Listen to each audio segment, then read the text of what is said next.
Assalamualaikum warahmatullahi wabarakatuh. Bagaimana kabarnya anak-anak? Semoga kalian dalam keadaan sehat selalu, tetap semangat belajar dan jaga kesehatan kalian. Berjumpa lagi dengan Ibu Isna Nudiana dari SMP Negeri 5 Kota Tangerang. Kali ini kita masih membahas materi yang berada di bab 1, yaitu Jelajah Nusantara. Capaian pembelajaran, elemen, berbicara, dan mempresentasikan.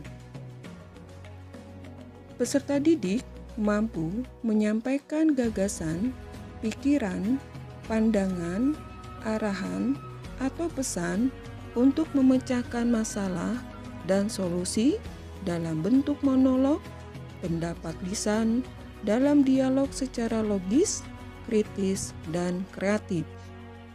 Dalam mengungkapkan gagasan tersebut, peserta didik mulai mampu menggunakan kosakata baru yang memiliki makna denotatif, konotatif, dan kiasan sesuai dengan tipe teks, pendengaran, norma kesopanan, dan tujuan berkomunikasi.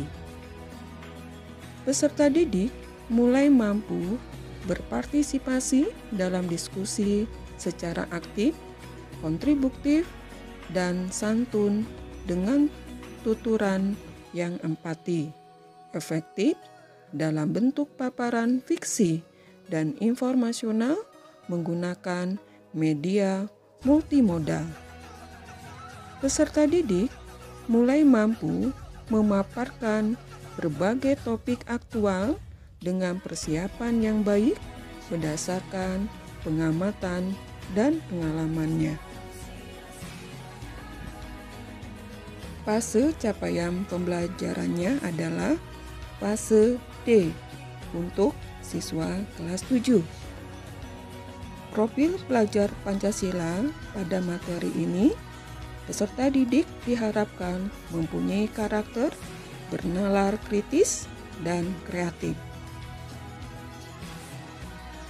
Tujuan pembelajarannya adalah peserta didik menganalisis ragam teks deskripsi lisan dengan membandingkan ciri-ciri kalimat yang menjelaskan objek yang berbeda dengan baik.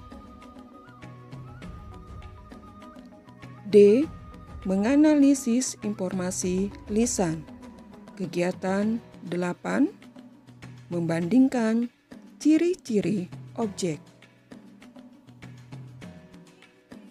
Membandingkan. Kata membandingkan berasal dari imbuhan me ditambah kata dasar banding ditambah dengan akhiran kan. Dalam Kamus Besar Bahasa Indonesia atau KBBI, membandingkan adalah memadukan atau menyamakan dua benda berupa hal, ciri, dan sebagainya untuk mengetahui persamaan atau selisihnya.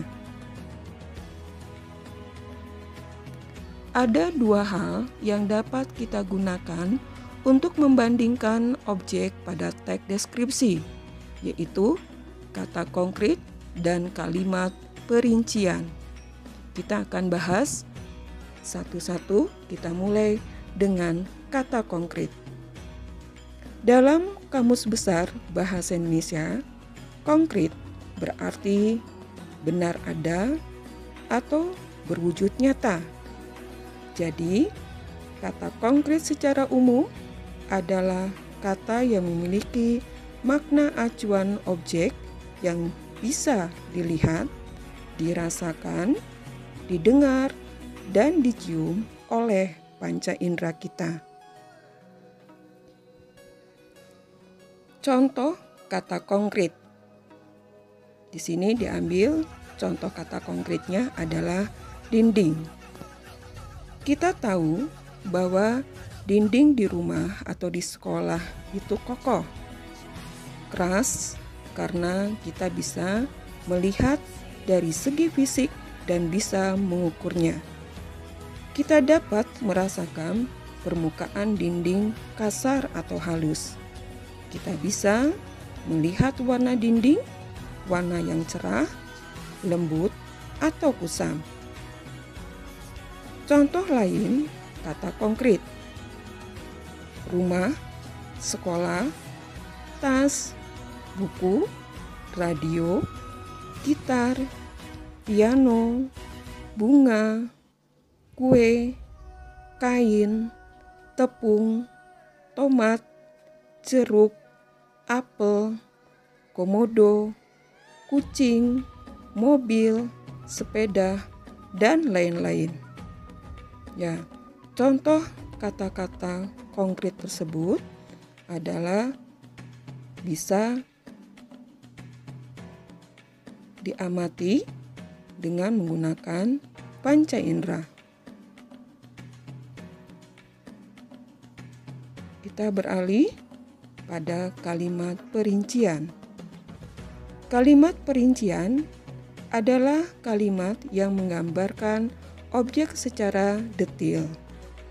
Kalimat perincian terletak setelah kalimat utama, karena kalimat perincian berfungsi sebagai penjelas dari kalimat utama yang berada sebelumnya. Contoh kalimat perincian. Tadi kata konkretnya adalah dinding. Nah, ini adalah contoh kalimat perinciannya. Dinding rumahku sangat kokoh. Jika aku memasang foto atau apapun di dinding, harus menggunakan paku beton. Permukaan dindingnya halus, membuat aku senang bersandar jika lelah. Warna dinding yang lembut membuat setiap ruangan terasa nyaman. Aku menjadi semangat belajar.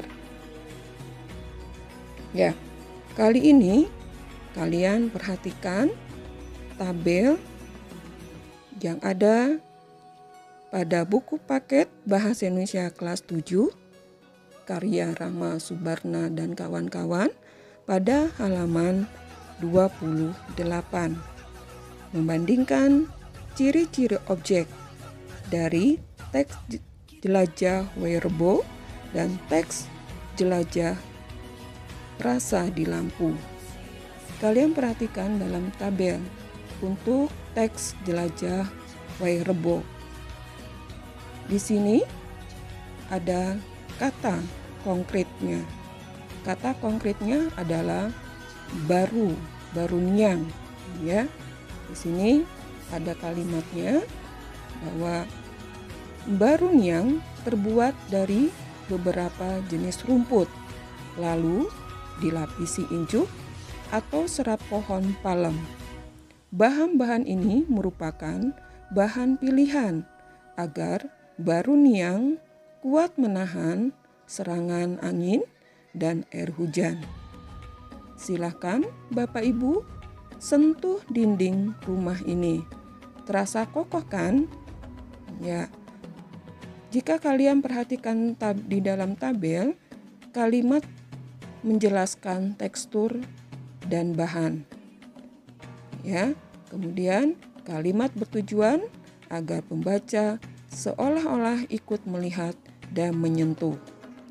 Tadi sudah disampaikan bahwa kata konkretnya adalah baruniang, kemudian kalimat perinciannya adalah terbuat dari jenis rumput, dilapisi injuk atau serat pohon palem. Ya, bahan-bahannya merupakan bahan pilihan agar baruniang kuat menahan serangan angin dan air hujan. Ya, itu adalah kalimat perinciannya. Sekarang kita lihat tabel yang berada di dalam teks jelajah rasa di Lampung. Keripiknya lebih tebal dari keripik pisang biasa. Keripik ini lebih empuk juga, tetapi tetap renyah ketika digigit. Rasa coklatnya, wow, jangan ditanya, mantap, sangat menggigit. Kalian akan bisa merasakan rasa manis di ujung lidah. Lalu, setelah beberapa saat, kalian akan merasakan sensasi sedikit rasa pahitnya. Pahit pencampur manis khas coklat yang pekat. Pasti kalian penggemar coklat akan suka. Ya, di sini kita lanjut. Kalimat tadi yang dibacakan adalah kalimat menjelaskan rasa. Tujuannya agar pembaca seolah-olah ikut merasakan enaknya keripik pisang. Ya, untuk kata konkretnya jelas di sini adalah keripik pisang, sementara kalimat perinciannya adalah mempunyai ketebalan tapi tetap terasa empuk, kemudian renyah ketika digigit, rasa coklatnya luar biasa, ya, ada rasa manis di ujung lidah, kemudian ada terasa sedikit pahit, ya, karena merupakan khas dari rasa coklat, dan pasti yang menyukai rasa coklat akan menyukai makanan ini. Ya, bagaimana anak-anak? Semoga kalian dapat memahami uraian tadi beserta contohnya. Sebagai tugas, kalian buka dan bacalah buku paket Bahasa Indonesia karya Rahma Subana dan kawan-kawan, halaman 22 sampai dengan halaman 27. Kemudian kalian kerjakanlah kegiatan 8 halaman 28 dengan mencari kata konkret dan kalimat perincian yang lain. Alhamdulillah, terima kasih sudah menyaksikan media pembelajaran ini. Sampai jumpa. Wassalamualaikum warahmatullahi wabarakatuh.